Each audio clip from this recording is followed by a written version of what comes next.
খুব ভালো এটা করার জন্য খাড়া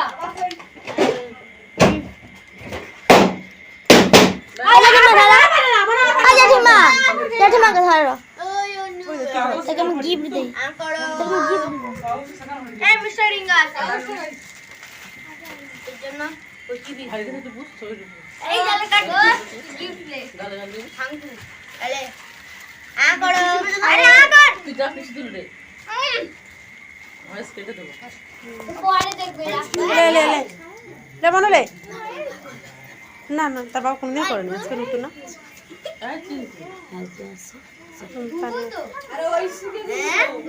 তুই ছবি তুলবো আজ ও এদিকে বলে লবো তো মাথা ওটা কি হইছে আচ্ছা দাঁড়া বোন একটু খাবি তো তাদের লে তাহলে খাবে সব লোক বসে আছে ওই